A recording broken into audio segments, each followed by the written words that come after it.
Well, thank you for staying with us. We get into our big stories, quite a number of conversations we have lined up for you this morning. And starting it off, we'll be talking about the political terrain, the political campaign trail, the EC's audit, democracy hubs protests and the actions taken thereafter, industrial actions and more. Joining us for a conversation, we have CDD fellow Dr. John Osai Kwapong. We have Austin Game, a labor relations expert. And we also have joining the conversation in the studio, Naa Yaa Jantuah. Naa Yaa is here with me in the studio. Welcome again. Welcome back. Thank you very much. Let me try, Dr. Osai Kwapong, can you hear me, sir? Good morning, Benjamin. Yes, I can hear you. It's really good having you, refreshing to have you. Do we have Austin Game? Yeah, Ben. Good morning.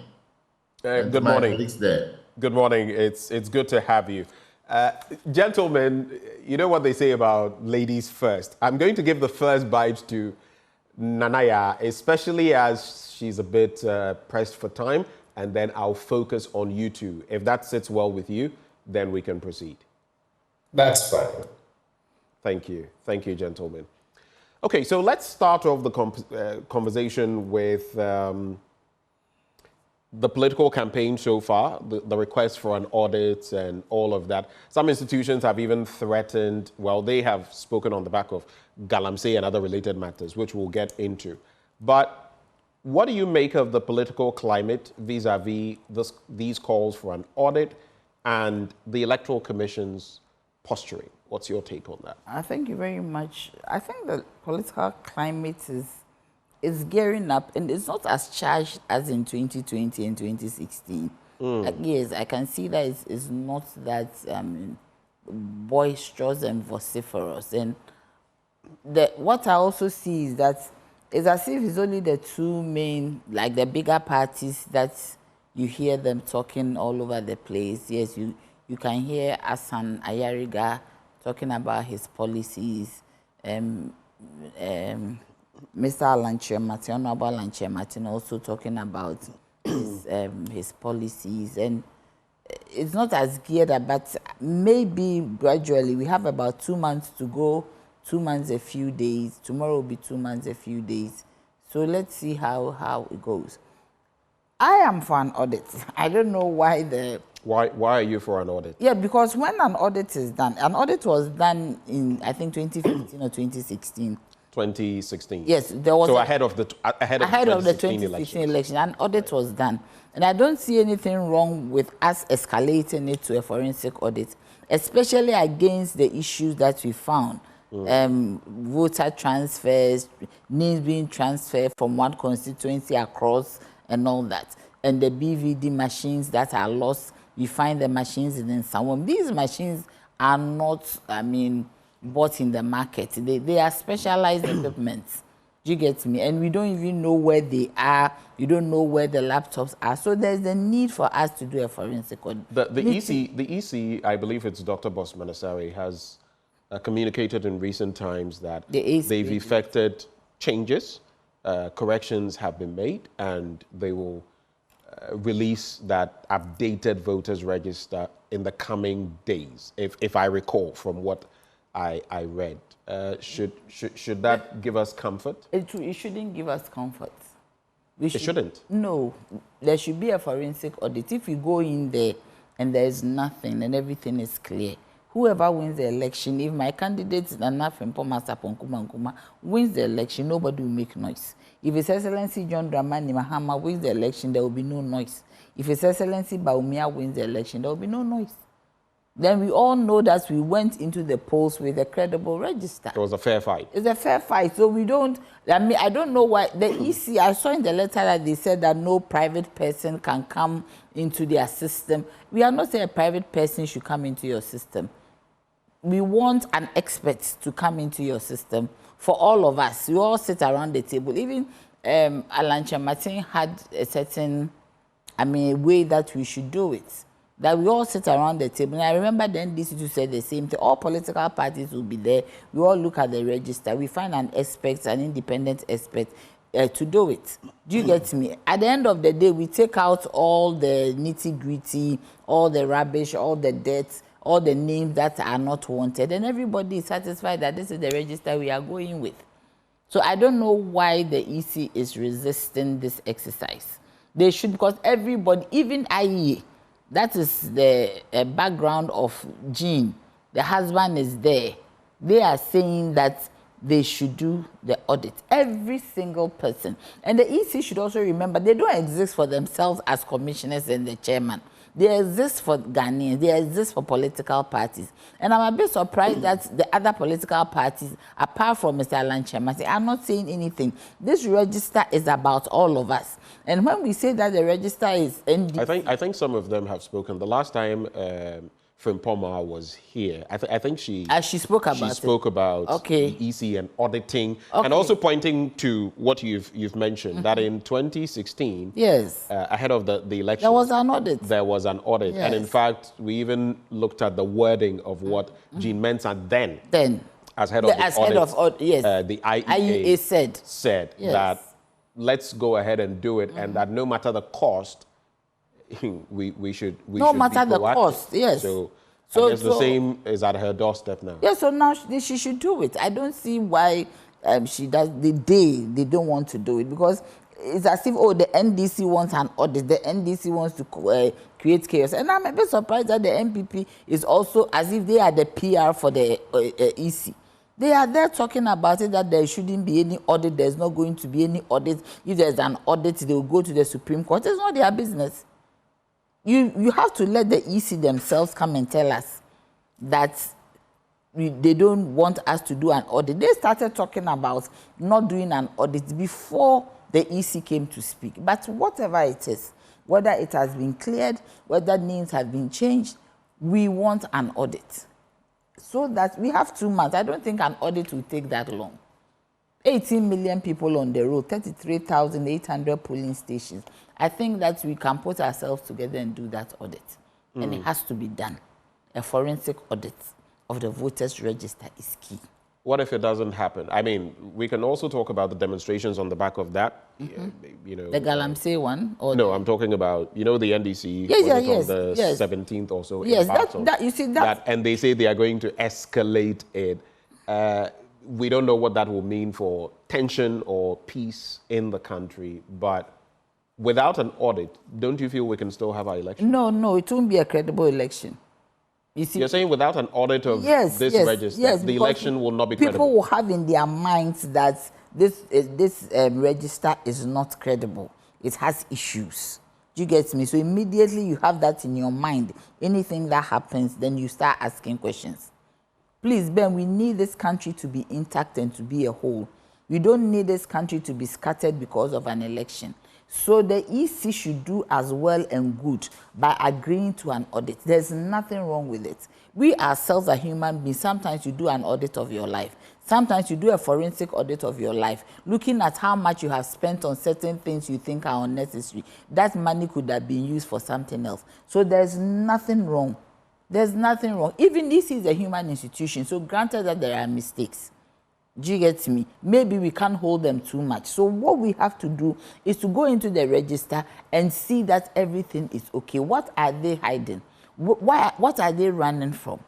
Do you get me? So I believe that for the forensic audit, it should be done. Immediately it's done. Because you see, we don't want to see more people die. 8 people died in 2020 because of election-related issues. Until today, we don't know who killed them. 8 people. Nobody should lose their life and their blood because of an election in Ghana. So we should do everything right to ensure that we get a register, we go through an election that is not questionable. So there is the need for that forensic audit to be done. The demonstration that went on, it was not only the NDC that was there. See, I was there, a PPP was there, other Ghanaians who were not NDC were there. People even joined somewhere in the middle of it. So it was a demonstration for Ghana.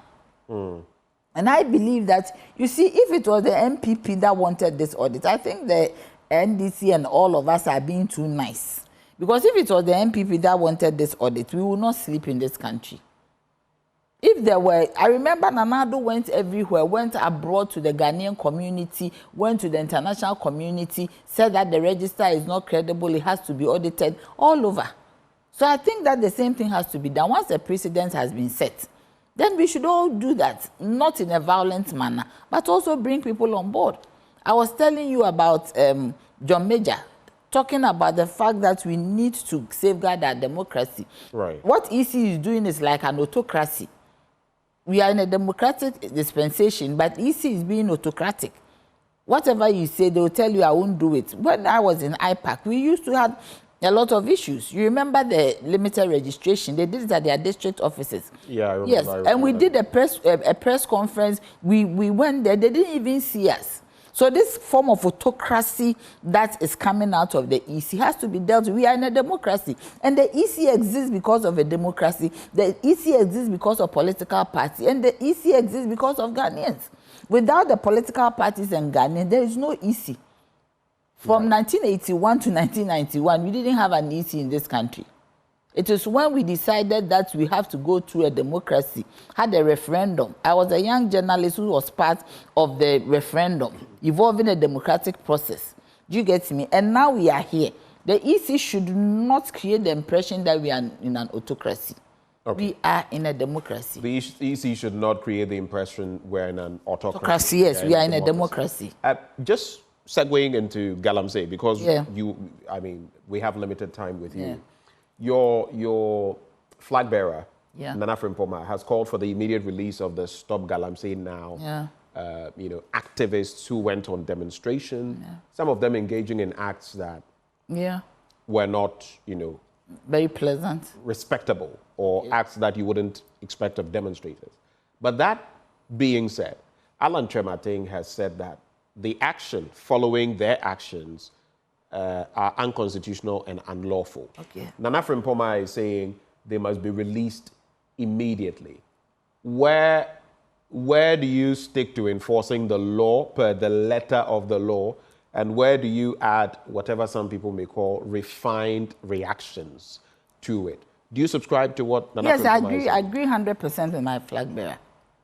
And I agree with Mr. You think they shouldn't have been arrested? No, you see, the point is that when these demonstrations happen, so many things go. That is why you bring the police. That is why the police is there to deal with crowd control and excesses. So I always ask the question, when the road was blocked, why didn't the police remove the barricade? They could have. Because it's within their rights to remove the barricade. So why didn't they remove it? Why did they allow it to go on? Because they are armed, the demonstrators are not armed. So they should have just removed the barricade. And that is why they are there, to make sure that there are no excesses. So you see to it that the excesses is done, and you later on arrest them. Okay, you arrest them. You arrest them to punish them for maybe 1 or 2 days. But the courts have decided to remand them. And truly, the court have their own reason, but it is not right. Well, the courts didn't just wade into the matter. The Attorney General took it up. Okay, the Attorney General took it up to court, isn't it? And some are saying now there should be because they a nolle prosequi on it, a filing of no case. So they didn't have access to a lawyer, I hear. Some didn't have access to their medicines. Some didn't have access to their relatives. And these are... I hear some didn't have access to food and drink. At food least and water. Per the lawyer. Yes. So you see, when we segregate this from the actual actions, this one is a breach of their human rights. Do you get me? As the Commonwealth Human Rights Institute said, that these are a breach of their human rights. And also they said that the Ghanaian police should do well with their crowd control mechanisms. And the crowd wasn't even big.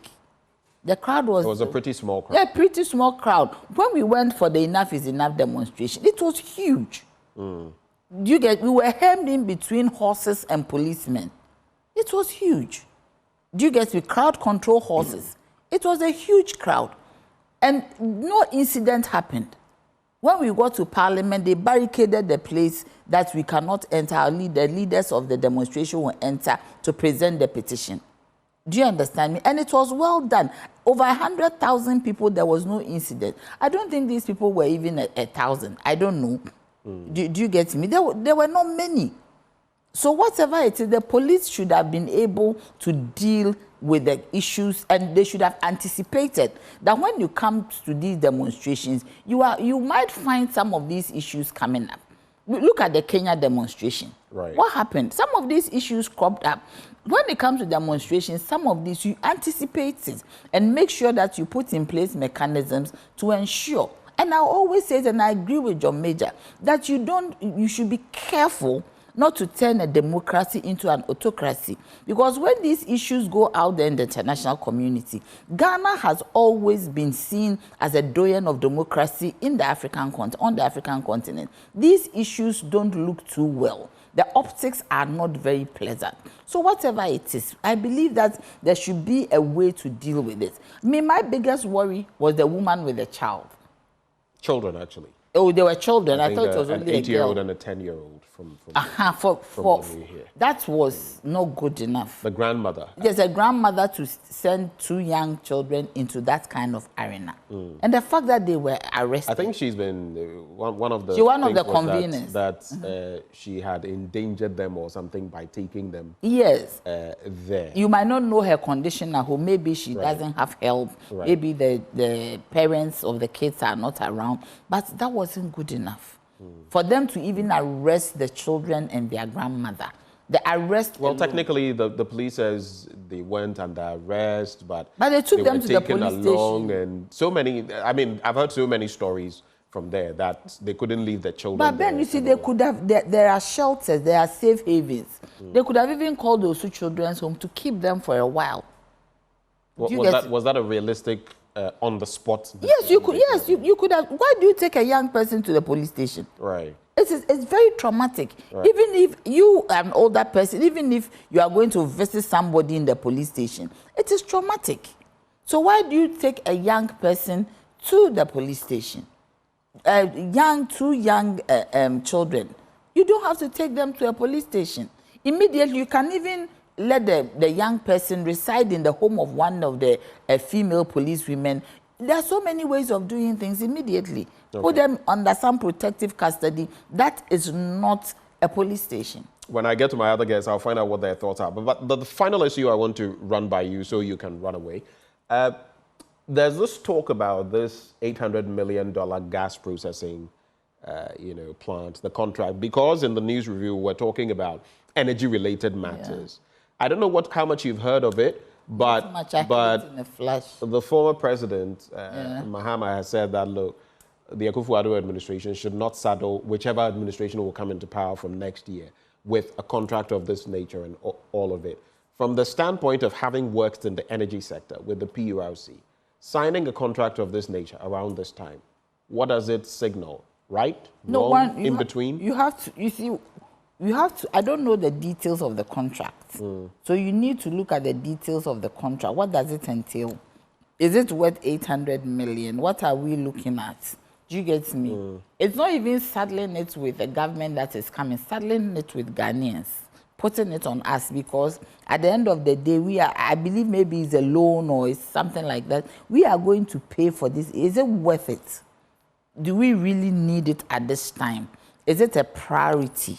Do you get me? So for me, when you are signing contracts in the energy sector, you need to be very careful, because at the end of the day, the burden is on the consumer who uses the electricity or whatever it is. The burden, or gas. gas. And this, of course, will be for processing. Yes, for processing, yes. Yeah. This is for electricity. That the electricity is. Yes, so 800 million, a gas pipeline, where is it going to? They took Ameri to Ashanti region to make sure that, there's no like lights off or load shedding Ashanti. I was in Kumasi at the weekend. The lights kept going on and off. This weekend? This past weekend? I went to visit my mother, who is 95. The lights just went on and I had to do other things. The lights just went on and off. And I asked them, they said that is what it is. But there's Ameri, they spend so much money to put Ameri in Ashanti region, in Kumasi. So is this contract worth what it's supposed to be? It is very, very important that we look at that. How about the timing and the value of the contract? Let's assume Have It they is gone actually through the all case. the procurement? This is close to $1 billion. $1 billion. What kind? You see, we need to know where from where. If a pipeline is being laid, it's from where to where. What has been done before and how much? It's a bit on the high side, but where is it going? Where is the pipeline being laid? Is it under the scissor fiber optic? What is it? We need to find out what it is. And for me, if it is worth the investment and it is going to improve electricity delivery. The timing? And the timing, this is, I mean, how long? It's about 2 months, 3 months for us to go into another era. Whichever era it is, we are going to go into another era. I mean, certainly, some of these things, when you are coming to the end of your term, sometimes you need to hold on. And, I mean, let the next person come and look at it holistically. Otherwise, there will be accusations and counter-accusations. As it stands, I don't think that we have any issue with electricity generation as it is, that you need to do it as fast as you want it. We have adequate electricity around. We have adequate infrastructure. So some of these things, you need to be careful, I mean, how you go about it. But we need to get better particulars. From here, I would find out what exactly it is. Right. Maybe it's good, maybe there's an urgency for it, but till we know that, I think timing is not... And I mean, I just wanted us to look at the timing because not too many of those details are available. But I just wanted to find out from you in the energy space whether the timing works. The timing is... As far as politics. Yes, but we need to have better particulars. What is it going to solve? Right. Is there an urgency? Is there a problem that if it is not started now, is it a facility that it's time-bound? Right. Or it is a loan? We need to find that. Maybe it's a World Bank facility that is time-bound. We need to look at it and see exactly what it is. Right. Yeah. Naa Yaa, thank you so much for joining us this morning. Let me quickly go on Zoom, interact with Dr. John Osai-Kwapong and, of course, Austin Gami. Let me start with Dr. Osai-Kwapong, of course, the CDD fellow. Doc, can you hear me? Yes, Benjamin, I can hear you. Okay, so let me start with both of you gentlemen on the same front, starting with the campaign activities so far and this, strenuous call for an audit of the register. I don't know what your quick thoughts are on that. Not necessarily quick, but what your thoughts are on that matter. So initially, I mean, if there are issues and concerns about the voters register, yes, you want all of those fixed because a credible voters register goes to the heart of ensuring that you can have, an election whose credibility and whose integrity is accepted by all, as well as, improving the confidence in not just the process, but also in the eventual outcomes of the election. I am of the opinion that when you call for a forensic audit, then it means that whatever anomalies have been detected are so egregious that the EC's internal administrative processes will not be sufficient enough to address those anomalies and correct them. So my initial position was always the issues have been identified. Can you allow the EC to use its internal administrative processes to fix them? Go back to the political parties, let them see the fixes that have been made and see the extent to which they are satisfactory. And then you treat the call for an audit, especially a forensic audit, as a last resort. But also keeping in mind that you're also working with under time constraints. But to have or not to have an audit, or whether you accept the EC's assurance that we can use our internal processes to fix this, also boils down to the question of trust.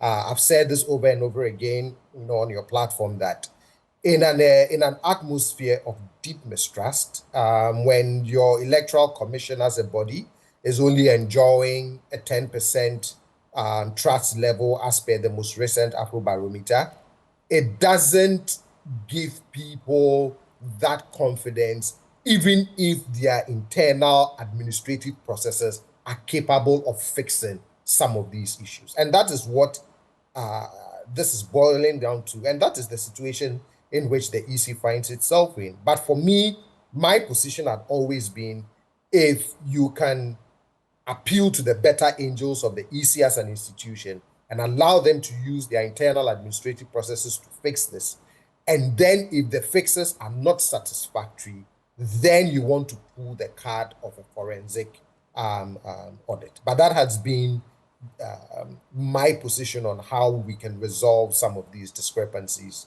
and emerging issues. Mr. Game, I don't know what you make of that development and the push for an audit, justified or not, and what will that do or take away from the credibility of the 2024 elections? Thank you, Benjamin. You see, when it comes to election, we all know it's not just an event. It's a process leading to an event. And the genesis of any credible election, wherever in the world, Ghana no exception, is hinged on the credibility of the electoral material, especially that of the register. You know, in recent times, even internal elections in some of the constituencies, whether NDC or MPP, especially the recent one in Wale, people resisted because of register. At the end of the day, it took the court to, say that go and do it. And even that, it ended in a kind of a stalemate until one party gave up, and that was it. So clearly, this is a national election, and therefore, we cannot be legalistic in a EC or any other body saying that I will insist in doing whatever pleases me. Election is not going to be conducted and participated in by the Electoral Commission. It's going to be participated in by over 18-point-something million people.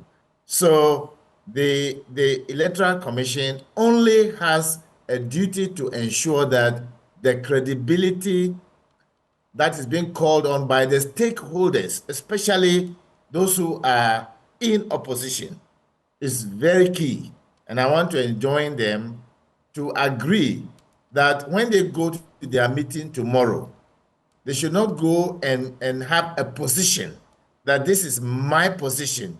No, they should be open up to a conversation that would enable both parties to see eye to eye and agree that, look, these are the things that have been pointed out by these other colleagues.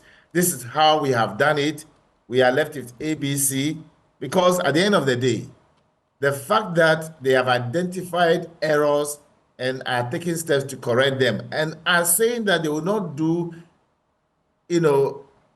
exhibition again in the various polling stations, and that they're going to do it online, when we all know the literacy level of this country vis-a-vis... The EC has said that, I don't know whether we all will have this opportunity. I didn't get to check my name, but with all these issues, now I'm eager. I want to know, is my name on the register? Am I at the right polling station and all of that? But exactly. It has come out in recent times to say that it has addressed these challenges, and that in the coming days, it is going to give the opportunity to the political parties to take a look. Should that suffice? It may not be enough. I think that if the recent statistics is anything to go by, the last physical exhibition they did was just about 30-point-something or 35%. And that clearly shows that people were not available to check their names. And what about online? How many people in some of the villages you and I came from that will be able to go online and check online? And only on D-Day we go to the polling stations to find out that my name is not there or has been removed, even through these corrections that they are doing.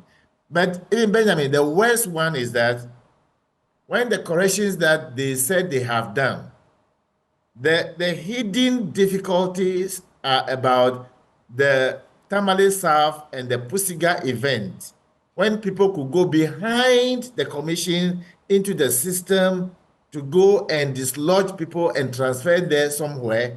They cannot vouch for it until some level of audit. If they don't want to use the word forensic, fair enough. Some audit must be done, whether by way of the political parties sitting down with experts and ensuring that these things are done in a manner that is appropriate. Right. We cannot say that it is a fait accompli, and we should stop using the word we are independent and that nobody should talk about it. We should stop doing those things. That is a child play. We should stop it. Dr. Osai-Kwapong, so, I mean, these are some of the developments. Do you feel it will take away anything from election 2024 if this audit is not done? Briefly. I don't think so, on condition that whatever the EC is able to do, and as Mr. Agami said, in their meeting tomorrow, whatever their posture is and the assurances that they can give that, look, truly, these things have been addressed, then it shouldn't taint the 2024 election, in my opinion. Right. Let's quickly take a look at Galamsey and its ravages. Of course, we are looking at Democracy Hub and what has happened. Same questions I posed to Naa Yaa Jantuah on the back of the actions the state has taken. Do you feel it's overkill in terms of how these brothers and sisters have been treated? Alan Chairman Singh says it's unconstitutional, it's unlawful. Nana Frimpong says they should be released immediately. And now the Commonwealth Human Rights, also wading into the matter. What do you make of it, and what signal does it send? Could this have been addressed better? Yes, and there's something the president always says that has stuck with me. He often says that not until you find yourself on the wrong side of the law, you would not fully appreciate the importance of due process. And so, yes, on the one hand, nobody would applaud any citizen in the exercise of their constitutional guaranteed right to protest should there be infractions of the law as well. Nobody would applaud that. But in dealing with citizens whom, in the opinion of and the assessment of the law enforcement agencies, have fallen on the wrong side of the law, you also cannot deny them due process. And you also cannot refuse to treat them humanely just, because they have, quote unquote, broken the law. And so I agree with those who say, look, it is fine if you want to charge them with, any laws that you believe, they have broken and all of that. But you also cannot overlook the fact that these are citizens, your own fellow citizens, who must be treated humanely and who cannot be denied due process. And there is that situation, Austin Game. I don't know what you make of it. It doesn't seem to be putting us in a very positive light. I've even read stories on the international front, including the BBC, and it appears we are getting a lot of negative attention on this. Your take? Yeah, it's most unfortunate. I think we have to elevate our capabilities to the next level at this point in time if we want to be relevant in the world stage. We have to move away from so-called limited professionalism to skilled professionalism. I say so because the police did their best, but their best was not enough. The point is that is why they are called police service, not police force. And that is why their professionalism should be skillful. Because if you take the claim by even some ordinary citizens who have maybe political interest in these matters, clearly the police have the opportunity to create corridors for people to be able to go to 37 if they want medical attention at 37. The police have opportunity to be able to create the scene for the demonstrators to continue to demonstrate for the 3 days they wanted to demonstrate, because they did it very well day 1, day 2. It was until day 3 that they started out of anger or frustration on the part of the police itself. Well, actually, it was from day 1. Day 2 didn't even happen, so to speak. Day 3. Okay. So it was more like day 1 in some of the scenes, which I appreciate that. led to. So clearly what it is that the police could have managed this thing 20 million times better. They didn't go the next level, the next step. Look, the long and short of it is that this is not an issue that should have landed on the doorsteps of the court. Now the court is also caught up because the Attorney General's department decided to go to court to pursue this case, to teach the people a lesson. I think we should move away from this kind of positional type of managing situations. But at the same time, for example, those who tore down, billboards, sort of mini billboards belonging to the ruling administration and all of that, that was not right, was it? I agree with everybody, and including myself, that they shouldn't have done that. It's not necessary. It's not part of the thing that they went there to do. But that said, it was done. Is that the way we should handle it? Certainly not. I agree 100%. They should not have torn down the billboards. They should not have bent anything. But that said, they have done it. And so is this the second order action? Is it appropriate? It's inappropriate. We shouldn't have done that as a nation. Look, we are talking about building the AG's office. Basically, the talk is, well, you've broken the law on some fronts. The law is taking its course. Whose child has not misbehaved before? Who said you, Benjamin, have not misbehaved when you were a child coming up? If your parents want to go the hard way, you will not be sitting where you are sitting now. All of us made mistakes. We are trained. We have come to where we've come to. I won't do what people are doing now. I will not misbehave. I will not repeat my mistakes. And we are repeating our mistakes every now and then. When are we going to grow as a nation? On the back of this, the National Peace Council caught a lot of flack on social media to the point where it had to come out with a statement. And even the statement, it was chastised for the statement, because in its statement, it said there that those who had been allegedly arrested, when everybody knew that these people had been arrested and, they were taking on ferociously. The role of the National Peace Council, both in, and Dr. Kwapong, I'm coming to you, both in this electoral talk about an audit and this Galamsey talk about how the Democracy Hub members are being dealt with. Some people feel, you know what, this whole National Peace Council setup, we probably don't even need it. What is your take? In principle, having a National Peace Council is a good idea. You have a body who is charged with, ensuring the peace, the stability of the country's democracy, its environment, etc., especially as we approach another election. I believe the issue that citizens struggle with is the consistency that they want to see.